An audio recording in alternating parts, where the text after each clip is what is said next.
Assalamu alaikum wa rahmatullahi wa barakatuh. Paix sur ceux qui suivent les guidés. Paix et bénédiction sur le prophète sallallahu alayhi wa sallam, sur ses compagnons, ses amis, sa famille, ainsi que sur tous ceux qui le suivront de bonne foi jusqu'au jour du jugement. Alors, je voudrais faire un commentaire global sur certains témoignages qui me sont envoyés. Pour pas répondre individuellement, j'ai un peu regroupé l'idée et de là développer des pistes de réflexion pour vous aider, Inch'Allah. Alors, il faut savoir une chose, c'est qu'un être humain, c'est pas une machine. Un être humain, surtout s'il a avancé en âge, plus il a avancé, plus c'est fort. Un être humain représente la somme de ses expériences, la somme de son vécu. C'est-à-dire que la personne que vous avez devant vous, elle tombe pas du ciel comme ça. Elle n'est pas issue d'un livre, de théorie. Elle est issue d'une réalité. Une réalité, je veux dire quoi par là? Une personne, elle a pu avoir, on va appeler ça des traumas, des traumas ou des manques affectifs ou des traumas affectifs dans son enfance, dans son adolescence, dans son premier mariage. Et une personne transporte tout ça avec elle. Ça veut dire que, c'est pour ça qu'il y a certains hommes de science qui disent, quand tu vises à épouser quelqu'un, une femme, un homme, peu importe, tu dois quand même voir de quel environnement il est issu. Quel type de relation ont ses parents, comment ils gèrent leur vie de couple. Est-ce que c'est un couple conflictuel? Est-ce que c'est un couple où il n'y a pas beaucoup de tendresse? Est-ce que c'est un couple où c'est beaucoup basé sur un espèce de mariage forcé ou un mariage sans amour ou plus d'amour ou je ne sais pas quoi? Et la personne qui a vécu son enfance avec ce modèle-là devant elle ou devant lui, c'est sa référence. C'est-à-dire que pour cette personne, les relations homme-femme, c'est les relations de ses parents. Et elle en a tiré des troubles, des dégoûts, des rejets, des peurs, etc., etc. D'où il arrive des situations qu'on ne comprend pas.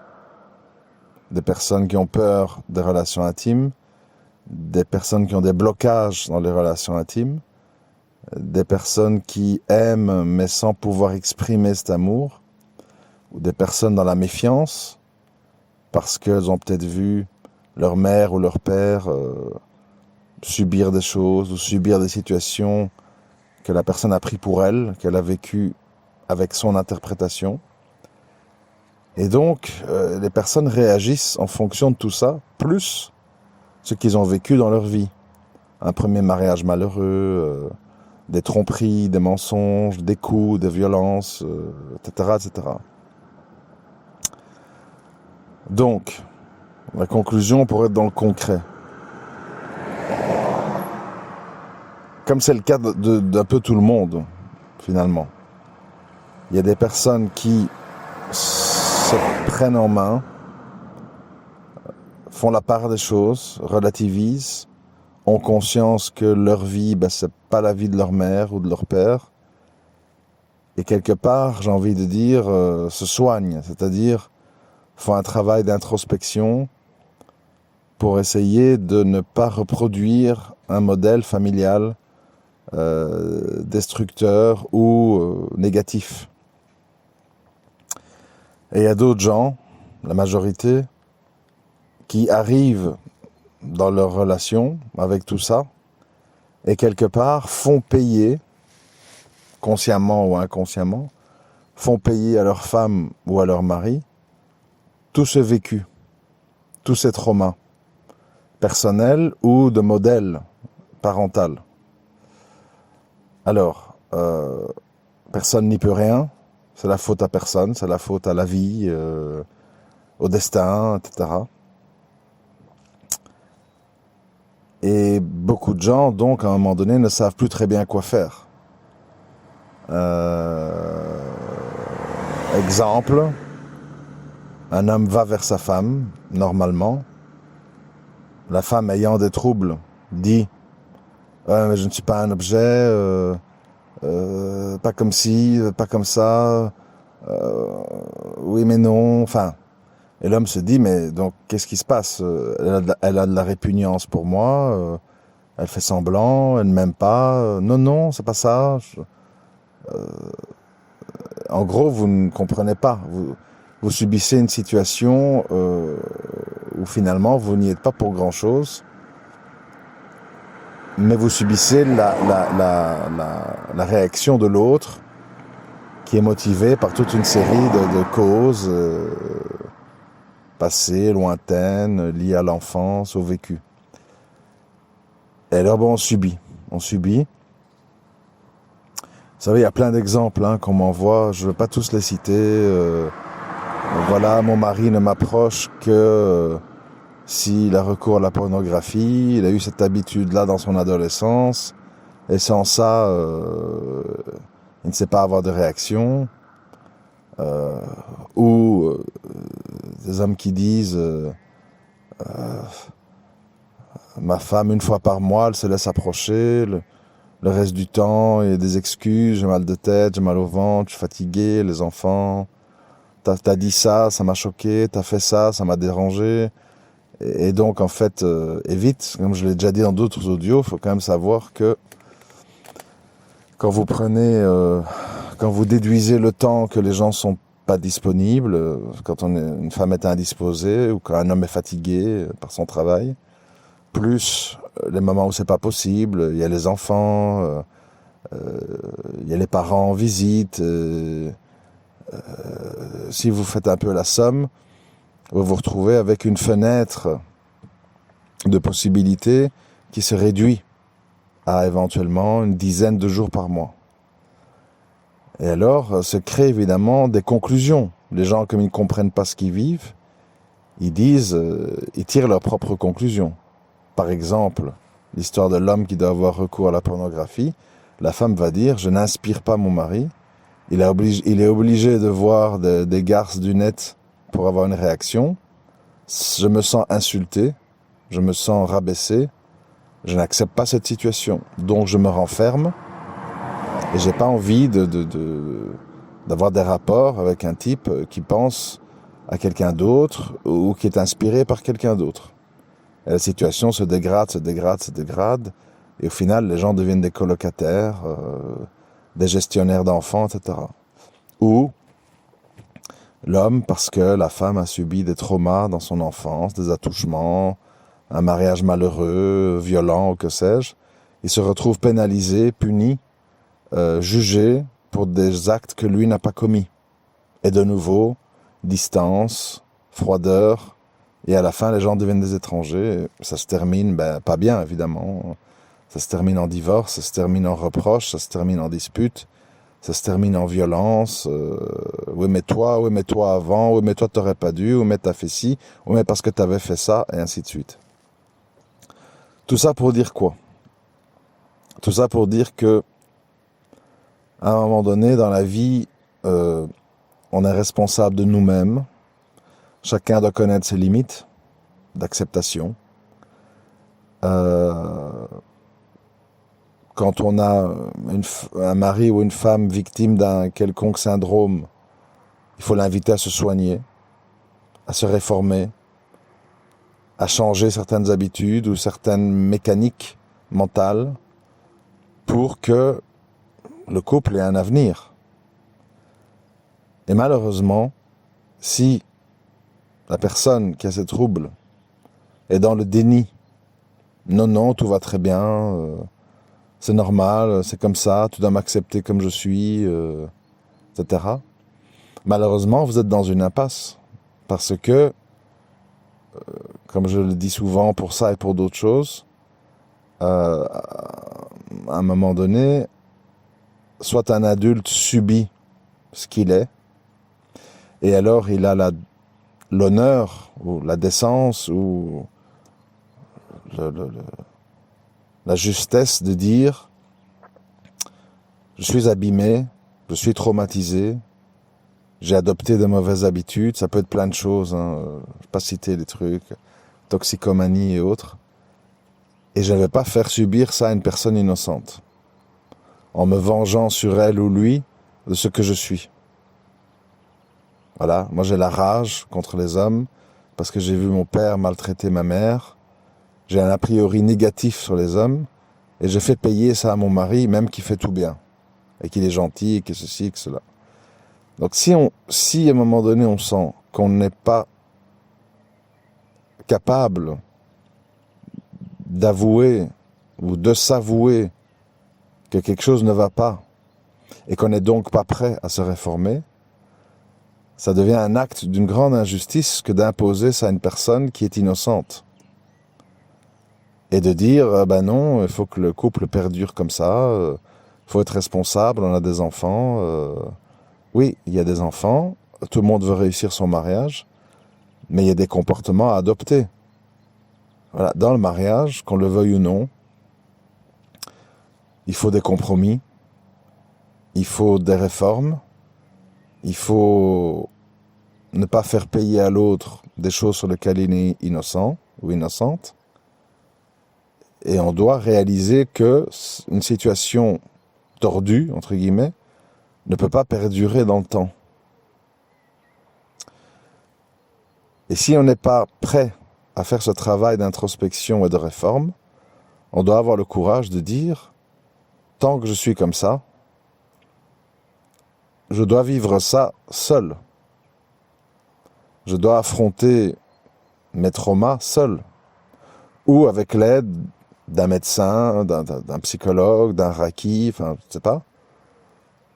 Et quand j'irai mieux, et quand je serai réformé, et quand j'aurai fait la part des choses, et quand j'aurai une attitude positive et acceptable, à ce moment-là, je peux penser m'impliquer avec une personne. Le problème dans la réalité des faits, c'est que les gens, hommes et femmes, ils veulent des mariages thérapie.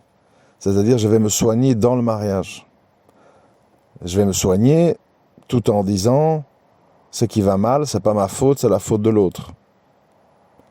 Il est trop ci, elle est trop ça, pas assez ci, pas assez ça. Les gens, comme on dit, ont toujours leur bottin d'excuses. Et alors, évidemment, comme nous ne sommes pas des anges, nous sommes que des êtres humains, chacun avec nos troubles, chacun avec nos péchés, nos manquements, nos défauts, nos maladresses, etc. Vous voyez, 0 moins 1, ça fait pas 1, ça fait moins 1. Donc, un mariage, pour que ça fonctionne, il faut que ça soit 1 plus 1. C'est-à-dire que la somme des deux individus fait qu'on monte en niveau. On sort de notre condition. Si on s'enfonce dans notre condition, et on s'enfonce dans nos comportements, et on s'enfonce dans nos traumas, et on s'enfonce évidemment dans l'injustice de faire vivre ça à une tierce personne, à ce moment-là, on va rajouter à nos drames et à nos traumas un nouvel échec, des nouveaux malentendus, des nouveaux déchirements, des nouveaux divorces, des nouveaux trucs d'enfants, de garde, machin, et on en ressort encore plus abîmé, encore plus traumatisé, encore plus dégoûté. Pourquoi ? Parce qu'on a préféré voir en l'autre la cause de tous nos problèmes et qu'on n'a pas eu le courage de dire « qu'est-ce qui vient de moi ?» Est-ce que c'est ma façon de parler ? Est-ce que c'est ma façon de communiquer ?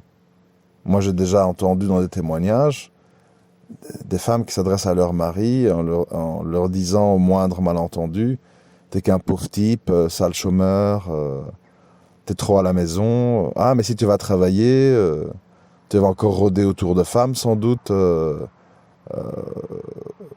Enfin, elles mettent les gens dans des situations, des impasses, quoi. Si tu es là, ça va pas. Si tu n'es pas là, ça va pas. Si tu vas au salon de thé, tu désertes ton foyer. Si tu restes, je te mène la vie impossible. Puis ça finit en tragédie. C'est-à-dire que l'homme ou la femme, à un moment donné, part. ou disparaît, ou divorce, ou trompe. Et on est reparti pour avoir des confirmations des choses qu'on a provoquées. C'est-à-dire, voilà, on dit par exemple, mon père était violent avec ma mère. Ok, bon, c'est un cas spécifique. Toi, tu tombes sur un type qui n'est pas violent. Mais tu dis toute une série de choses pour l'amener à la violence. Des humiliations, des rabaissements, des frustrations. Et puis le gars devient violent verbalement, c'est pas physique. Et tu dis, ah voilà, tous les hommes des salauds, tous les hommes des violents, tous des misogynes. Tu confirmes ton diagnostic de ce que tu penses. Mais tu l'as provoqué. Tu as provoqué cette situation. Tu as voulu quelque part qu'elle arrive. Ou une femme, tu dis, voilà, les femmes sont pas assez tendres, elles sont ingrates, et le hadith machin, il a dit ça, etc. Et tu oublies de dire, oui, mais moi, j'ai fait aucun compliment à ma femme, je n'ai pas fait sentir à ma femme que ceci, que cela. Tu oublies de dire ça, tu vois juste le constat final. Elle est froide, elle est ceci, elle est cela. Donc, moi, ce que j'ai envie de dire, à un moment donné, à toutes les histoires que je peux lire et entendre, on se lance dans un mariage quand on a résolu certains problèmes avec soi-même. Ce n'est pas avec un individu innocent qu'on va pouvoir régler des comptes de l'enfance ou de son passé. Ça, c'est une utopie. La personne, elle peut faire certains efforts pendant un certain temps. Mais à un moment donné, elle a elle-même des besoins, elle a elle-même des attentes, et personne n'est fait de bois. Les gens, à un moment donné, ils ont un seuil de tolérance. Et quand le seuil de tolérance, il est franchi, une fois, deux fois, trois fois, mais quelque chose doit lâcher. Alors pour les uns, ça va être se refuser au lit, pour d'autres, ça va être quitter son foyer, pour d'autres, ça va être la violence, pour d'autres, ça va être des reproches et des rabaissements incessants. Et tout ça amène dans une spirale de négativité dont on ne sort plus et qui va s'aggraver, qui va rajouter aux mauvaises expériences du passé. Donc, en conclusion, je veux essayer de dire qu'à un moment donné, nous devons tous, hommes, femmes, jeunes, moins jeunes, dire, voilà, qui je suis. Qui je suis. Quel est mon parcours. Quelle est ma vision des rapports hommes-femmes. Qu'est-ce que je suis prêt à donner. Qu'est-ce que je suis prêt à accepter. Qu'est-ce que je suis prêt à réformer pour avoir une chance de réussite dans ma démarche. Et si vous ne voulez pas faire ça,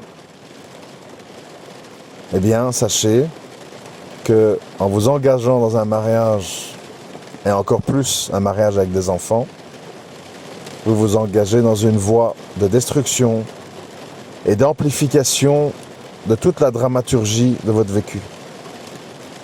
Et après, évidemment, on va se rassurer en disant toutes des garces, toutes des ingrates, tous des salauds, tous des bras cassés, mon homme est immature, ma femme est ceci. On va avoir des attitudes, évidemment, ultra négatives. Donc on n'échappe pas, à un moment donné, si on veut vraiment réussir sa vie affective et sentimentale, à faire au préalable un grand examen de conscience. Alors je ne parle même pas des mensonges. Ça, c'est un autre problème. Il y a des gens qui se lancent dans des mariages sur la base de mensonges. Des histoires vraies, c'est pas des histoires que j'invente. Voilà, des hommes qui ont tendance à l'homosexualité, qui combattent ça, c'est très bien, combattre, mais qui s'engagent avec une femme pour sauver la face dans leur famille, et qui en fait font vivre à cette femme une vie d'indifférence et de rejet, parce qu'ils ne sont pas attirés par les femmes. Ou une femme qui voit dans tout homme son père, et qui a une rage contre son père, et qui va se venger de son père sur son mari. Tout ça, qu'est-ce que vous voulez que je vous dise? Une fois que c'est là, et une fois que personne ne fait rien contre ça, et cherche des confirmations, eh bien, c'est le drame assuré. Petit à petit ou rapidement, mais le drame, de toute façon. Donc, plutôt que de pester les hommes, les femmes, quelle époque, les femmes sont pas comme ma mère, les hommes sont pas comme mon père, il n'y a rien à en tirer, je suis mieux seul que mal accompagné, enfin tout ce qu'on peut entendre. Il faut déjà tous avoir l'honnêteté de dire, oui mais moi, je rentre dans un mariage pour offrir quoi? Des vengeances, des rancunes, des amertumes, des règlements de compte, des frustrations, des perversions. Je veux dire, voilà, concrètement, vous êtes un homme habitué depuis 10 ans à vous motiver par la pornographie et vous voulez vous marier en continuant cette habitude-là, il ne faut pas venir pleurer derrière. C'est normal que votre femme va être dégoûtée, que votre femme va être jalouse et que votre femme va vous voir comme un pervers, avec toutes les conséquences qui en découlent. Et donc, si vous êtes vraiment dans une addiction à ça, et que vous ne savez pas vivre sans ça, vous ne devez pas faire du mal à autre qu'à vous-même. Les gens, c'est pas des pions, les gens, c'est pas des robots, les gens, c'est pas des animaux. Moi, je le dis même quand je parle avec certaines personnes dans le milieu de l'élevage canin, je dis, le chien, c'est pas une thérapie. C'est pas ton enfant, ou le chat, enfin ce que vous voulez. C'est un animal qui a des besoins, qui a besoin d'être traité d'une certaine façon, et qui est là pour être traité justement, mais pour ce qu'il est. Pas pour ce que vous voulez en faire. Parce que sinon, évidemment, il aura des réactions anormales, puisque vous lui faites vivre une situation anormale. Et même dans le milieu du chien, tu as des gens qui ne comprennent pas ça. Ah non, non, mon chien, c'est mon fils, c'est mon petit chou, je le garde dans le divan, il dort dans mon lit, je lui fais tous ses caprices, quand il détruit des meubles, j'en rachète des nouveaux. Voilà, tu te retrouves avec une situation tordue, parce qu'à la base, tu as eu un comportement tordu. Un homme et une femme, un animal, tout ce que vous voulez, c'est pas un médicament, c'est pas un thérapeute, c'est pas un psychiatre, c'est un individu qui, comme vous, a des attentes, qui, comme vous, a des besoins, et c'est pas quelque chose qui va seulement dans un sens, qu'on utilise. Et puis après, quand le chien devient perturbé, parce qu'il ne sait plus s'il est un animal ou un humain, et puis quand ton mari approche du lit, il grogne. Là on abandonne le chien ou on le fait piquer. Ah ouais. C'est facile, jeter après avoir détruit. Jeter après avoir abîmé, après avoir maltraité psychologiquement. Parce que traiter quelqu'un non conformément à sa nature, c'est de la maltraitance. C'est de la maltraitance qui a des conséquences. Et quand il y a les conséquences, tout le monde est là. Ah, il a grogné sur le petit. Ah, il a voulu mordre un tel. C'est un chien méchant, on va le tuer. Ouais. Tu l'as éduqué comment? Tu l'as traité comment? Est-ce que tu l'as mis dans sa position de chien? Dans sa place de chien? Un chien, c'est quoi? Je m'excuse de faire le parallèle, mais c'est parce que je donne les exemples un peu que je vois et que j'entends dans ma vie de tous les jours. Un chien, voilà, il veut être nourri, il veut de l'affection, il veut avoir de l'eau, il veut pouvoir gambader dans un jardin, il veut pouvoir monter la garde, c'est dans sa nature, de regarder qu'est-ce qu'il y a, qu'est-ce qui approche, s'il faut d'aboyer, il doit avoir sa petite maison à lui avec ses odeurs, sa couverture dans sa niche, je ne sais pas quoi. Un chien, c'est pas fait pour dormir dans un lit comme un petit bébé. Et si tu fais ça, ne t'étonne pas qu'ils deviennent paresseux, qu'ils gardent plus la maison, qu'ils grognent sur les enfants quand ils approchent du lit, qu'il ait un comportement en fait non conforme à ce qu'il est. Ça arrive parce que les gens, ils oublient. Qu'est-ce qu'une femme et ses attentes? Qu'est-ce qu'un homme et ses attentes? Comment ça fonctionne? Qu'est-ce qu'un chien? Qu'est-ce qu'un chat? Qu'est-ce qu'un oiseau? Qu'est-ce qu'un poisson? La vie, c'est pas comme ça, un truc où tu utilises les gens, en fait, comme des médicaments, comme des palliatifs, comme des pions qu'on prend, qu'on jette. On se marie, on divorce, on adopte un chien, on l'abandonne, et voilà, on passe d'un truc à l'autre. Et puis on dit, ah non, ouais, moi les chiens, ils m'en fous plus, ils sont imprévisibles, ils sont méchants, ou telle race, ils sont méchants. On ne regarde pas le chien, on regarde qui est le maître.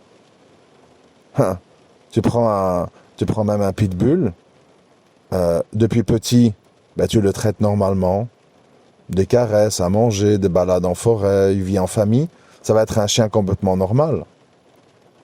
Si depuis petit, tu le fais mordre les branches des arbres, il pend au bout d'une corde d'un pneu, et tu lui dis hey, vas-y, attaque, mord, vas-y, saute.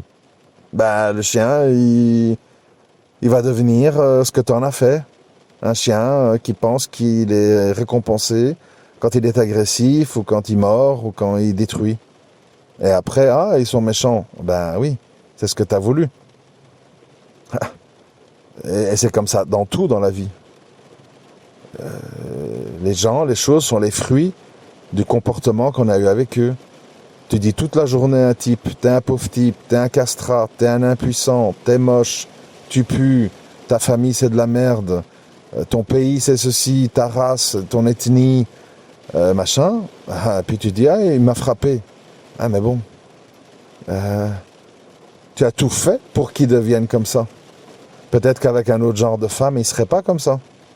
Et inversement, si tu dis à une femme, t'es pas belle, t'es grosse, tu m'inspires pas, je suis obligé de voir du porno pour m'inspirer, je me suis marié avec toi parce que j'étais désespéré, mais je regrette, c'est bon que t'es la mère de mes enfants, qu'est-ce que tu vas attendre d'une femme qui va faire les 400 coups au lit, et qui va être souriante, et qui va être dans la joie de vivre?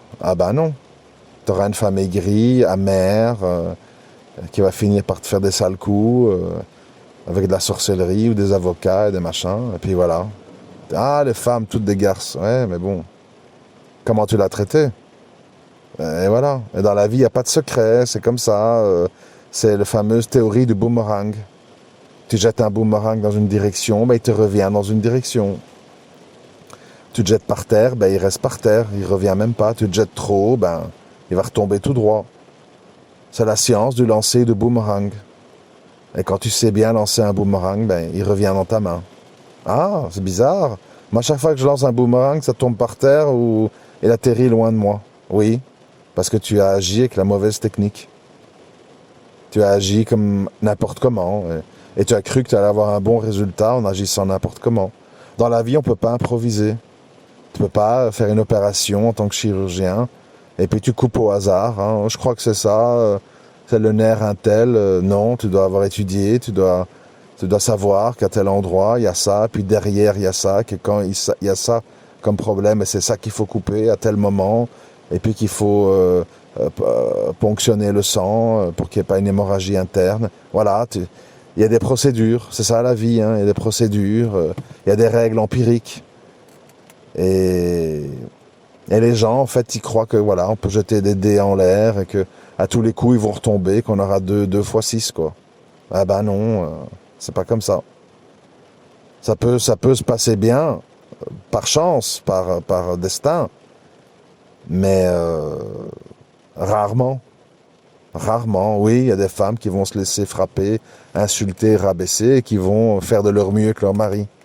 Ouais, ça existe. Ça existe, des femmes un peu masochistes, mais c'est rare. C'est rare et c'est pas souhaitable d'ailleurs. Enfin voilà, je m'excuse de vous avoir amené dans 1001 pensées, mais essayez de retenir le fond. Et Il n'y a pas de secret dans la vie. Hein. Je l'ai déjà dit dans d'autres audios. Je le redis encore une fois. J'épouse un homme qui a derrière lui 10 ans de toxicomanie, de pornographie et de vie dissolue. Sache que, il y a beaucoup de chance, s'il n'est pas dans un grand repentir et dans des grands efforts personnels, que tôt ou tard, il y retombe, quoi. Et il t'accusera, toi. Je me suis redrogué parce que tu m'as fait ça. Je suis devenu violent parce que tu m'as fait ça. Et ça sera vous la mauvaise personne. En plus de subir. Vous devenez la mauvaise. Tout ça, il faut savoir. Il faut bien savoir où on met les pieds, savoir si on a les épaules pour tenir ça. Et si c'est pas le cas, il vaut mieux s'abstenir. Il vaut mieux s'abstenir. Parce que je ne suis pas un adepte de la théorie, on est mieux seul que mal accompagné. Je pense qu'on n'est pas bien seul. Mais si tu es avec quelqu'un avec qui tu ne veux pas faire d'efforts ou que tu n'aides pas à faire des efforts, à ce moment-là, tu vas vivre un calvaire plus difficile, plus lourd, sans parler des enfants, que si tu étais seul. Donc c'est un examen de conscience que tout le monde doit faire avant de se lancer dans des grandes postures de victimisation et de négativisme. Parce que moi, c'est ce que j'ai vu dans ma vie, le plus souvent. Des gens très négatifs, très amers, très dans un espèce de blues permanent, des traumas. Et puis voilà, ils espèrent être comme ça en présence d'une personne et que ça va bien se passer. La personne, il va vous consoler 1 fois, 2 fois, 3 fois. Puis à un moment donné, il va faire les comptes. Il va dire, bon, moi, où j'en suis dans cette relation, qu'est-ce que j'en retire? Je passe mon temps, en fait, à guérir une malade ou un malade. Est-ce que c'était ça ma motivation dans le mariage? Voilà, vous pouvez tomber sur le petit pourcent de gens très masochistes qui vont l'accepter et souffrir et s'autodétruire, mais en général, ça se terminera mal. Voilà, je vous remercie de m'avoir écouté. Assalamu alaikum wa rahmatullahi wa barakatuh.